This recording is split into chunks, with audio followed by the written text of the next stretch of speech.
Hey everyone, and welcome back to Sunday Sound Design. This is episode 13, and today we're starting a brand new series where we walk through every single audio effect in Ableton Live. Today we're going to be talking about amp. It's our first audio effect in our list of audio effects in Ableton Live. So let's dive in and let's get started. Now, to continue to see the rest of this series, make sure you hit subscribe to the YouTube channel and turn on the bell icon so you see when we post new episodes of Sunday Sound Design every Sunday at 10 a.m. Central. So let's get started with amp. Now, here's what I want to do though. Because not everyone has a guitar that they can plug in to use amp with. I thought I would use a instrument in Ableton Live. I would use electric, not to mimic a electric guitar, but basically to mimic an electric keyboard, because I thought everyone could have access to some sort of electric keyboard sound. This is what the default of this sounds like. Okay. And let's actually turn that on so you can hear it, and I'll turn it up a little bit so you guys can hear it as well too. So here's our default preset. Okay, and if you don't have a MIDI controller to play, then you can go up here to turn on Live's MIDI keyboard, and you can use the middle row of keys on your keyboard to play MIDI notes, which is really cool. It's another video for another day though, which is great. So let's go to audio effects, and we're going to go to amp. Now, one thing with audio effects in Ableton Live, I guess I should show you this. If you right click here and do group in folders, you'll see all your audio effects grouped by type. Now, maybe this is because I've been using Live for a while. Maybe it's because I'm dumb and sometimes can't remember what category an effect is in. But if you're like me and you don't enjoy that grouping and it's a little extra layer, then you can right click and disable group in folder. That's something I like. I don't like leaving that content grouped up. So let's start with amp. One thing I want to show you with presets here, if you click the arrow to the left of your preset, of your effect rather, you'll see different presets that are available to you. And so you could drop one in, and let's say rhythm funk. Let's drop this on our track. We'll just pull this down. Okay, let's pull our volume back up now. Let's play a preset here. Okay, doesn't sound great, but that's fine. I'm just pulling things up here, but I have different presets that I could access. So let's go to Screamer, which I'm afraid may be loud. Okay, let's see what we have. Yeah, there we go. So you want to be careful that you don't overdrive that.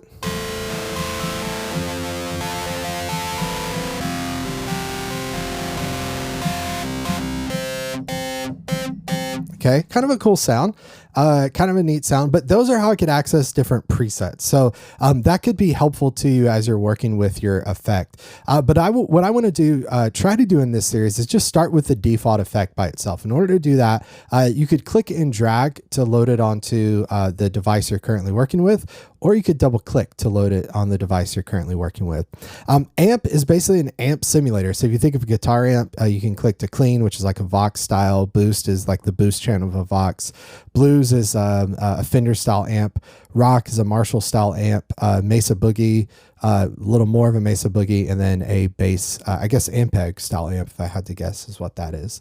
So if we go to clean here, we have some basic settings: gain, bass, middle, treble, presence. I always think of presence very much as like a Marshall kind of type thing. You know, I typically leave it where it is. Real basic controls. We'll walk through a few of these. We could change our output from mono to dual. And let's actually see what the description of this is, because I'm not really sure exactly the difference what it says. Output switch toggles between mono and stereo dual processing. Note that in dual mode, amp uses twice as much CPU. Okay, I guess dual mode would be between mono and stereo dual. Okay, so I'm running this in stereo because it's a key sound. It's not a guitar sound. So let's leave it in dual. Now it uses twice as much CPU, so we'll kind of keep an eye on that and see what happens. But let's start with clean. I don't think I'm going to want a clean, guitar amp effect for this sound, but we'll see what happens. So here it is, clean. Now let's turn our clean amp on.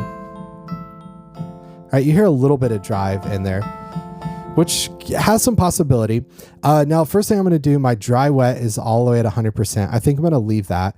I'm going to turn my gain up, okay? And let's see what this does. I imagine this is kind of like turning the preamp gain up on an amp, which is going to drive it a little bit. Yes, so here we hear a little bit more drive.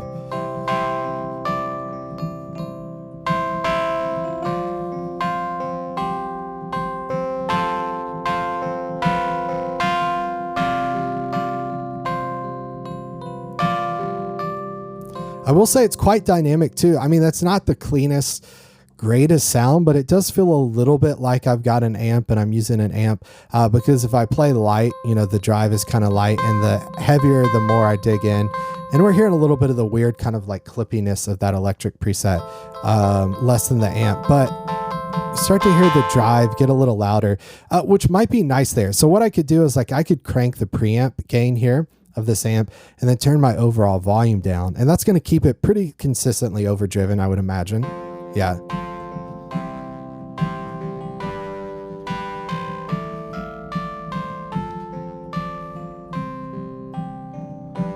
Right, and that may be a vibe you want. It's not amazing, it's not great, but it's not awful. It adds a little bit of drive, a little bit of grip, maybe something similar to what we would get with like a tube screamer or something. But that it kind of works, right? It's not the greatest, but it's not the worst. Now let's go to boost, which again, this is like a Vox style, but it's kind of our boost channel of this. Let's set our gain back to where it was. Let's set our volume back to where it was, and let's start from here. Okay, so you can tell from start, it's a little more overdriven.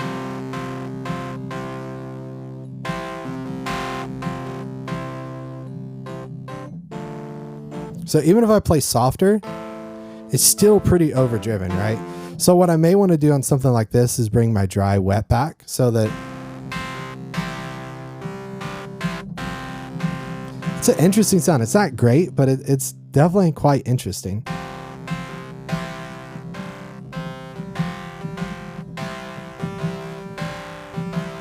Yeah, that I could kind of have some fun with that. That drive kind of barely blended into that sound. Now let's go the opposite of what we did. Let's crank our preamp gain, or effectively what is our preamp gain, and let's turn our volume down.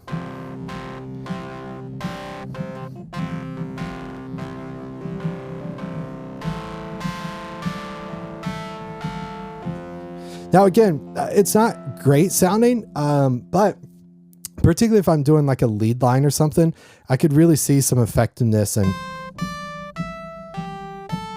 you know, something like that really helping cut through the mix. And I haven't even touched my effects, you know, here. I haven't adjusted my middle, maybe get a little more mid-range, a little more treble to cut through. Right, and you can adjust that. Try presence, let's see what that does for us. It's almost like it, I was going to say adds a little more presence. That's the best way to describe it, I think. But we can adjust all of that and then again, bring our volume up and down as needed.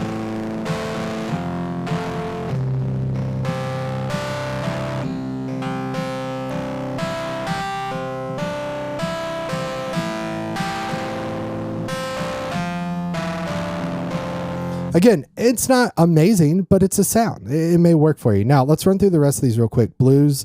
I think this is a Blues Breaker style amp, if I remember, Fender style amp. Definitely a little cleaner, even with gain all the way up.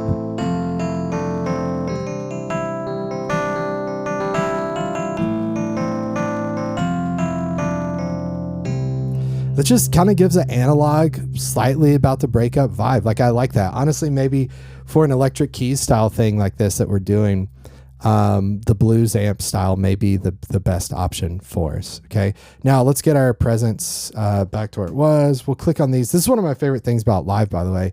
You can click on a knob and hit delete, and it's going to go back to its default value, which is great. So that's a good, helpful thing. Now let's start to get into kind of craziness territory. We'll go to rock, just like a Marshall Plexi style amp. Just by default, gain where it is.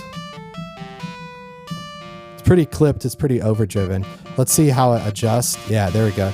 So we just get pure distortion. We get a lot of gain, a lot of sustain out of that. We get increased treble, definitely increased presence. I think you got to be careful on these with presence, in particular your trebles. You can get the kind of Metallica thing by scooping your mids. Again, that's an effect. It's a sound. It's not great, but it's a sound.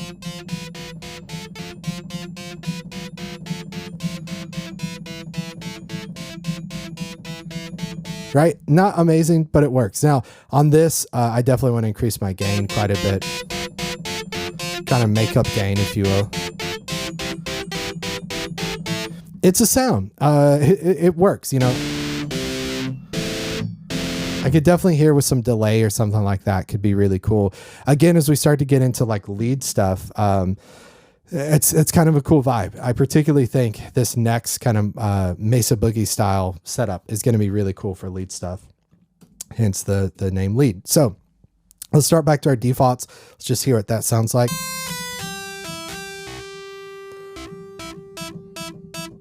So you can hear the sustain on that. That's just me playing a note. It's obviously pretty overdriven, but then it sustains for quite a bit as if it were a real amp, which is kind of cool. And again, it's not an amazing replication, recreation of an amp, but it's a vibe, right? There we go. Okay, so that's pretty cool. Tons of sustain, cranking my gain all the way up. My volume is at 9, so I might need to bring that down to level it out. But for a lead line,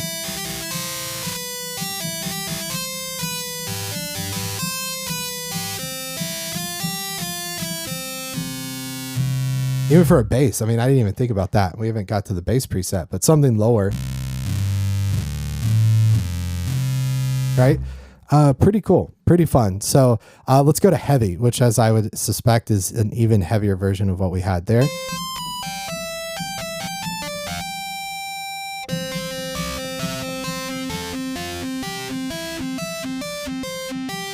Yeah, I mean, again, for what it is, it's kind of amp simulation. I think it's interesting on piano and kind of works for different things. Again, lower register. That's actually really nice. For bass, I might try the heavy amp setting there, just as an extra way to add a little grit.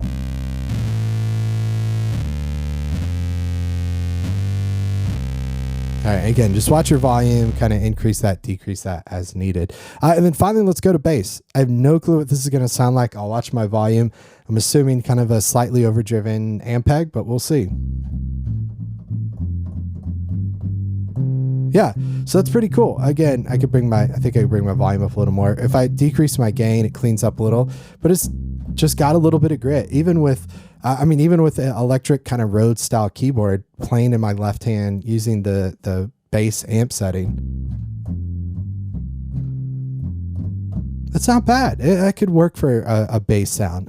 It's pretty believable, right? And so I think I kind of like that. So I think in general, amp is not going to be the best recreation of guitar amplifiers that you found that's on the market. But to me, adding that on top of a synthesizer to help it cut through a mix, particularly for lead things and going a little more overdriven, could be a cool alternative to using like an overdrive or distortion. Using it on an electric keyboard sound like we've been doing could give some really nice results, particularly the blues setting, to just give a little bit of breakup as if you're running into an amp, just to give it a little more life and not make it sound so perfect and feel so perfect, which is, I think, is a pushback that a lot of us have towards a lot of digital things, is sometimes it just feels too perfect, right? So that's a look at Amp, which is included in Ableton Live. If you want to download Ableton Live, you want to purchase Ableton Live or upgrade your copy from Intro to Standard to Suite, check the link in the description of this video where you can do that and you can support this channel at the same time. So with no cost to you, other than you purchasing Live directly from Ableton, it's an affiliate link, which means Ableton will say, hey, Will, thanks for sending this person over. Here's a little bit of their payment. And it costs you nothing extra. So if you like the content you see here, check out that link as a free way to support it. And then also a great way to support, even better way to support the channel is just hit subscribe to the YouTube channel, hit the bell icon so you're notified when we post new content. We post new episodes of Sunday Sound Design every Sunday, 10 a.m. Central. And in our next episode, we'll be walking through Auto Filter, which I'm super excited about. So we'll jump over Audio Effect Rack for now, and we'll head over to Auto Filter. So to see that, again, make sure you hit subscribe, turn on the bell icon, click it, the notification icon, so that you get notified. Thanks so much for watching, everyone. We'll see you on the next one. Take care. Bye.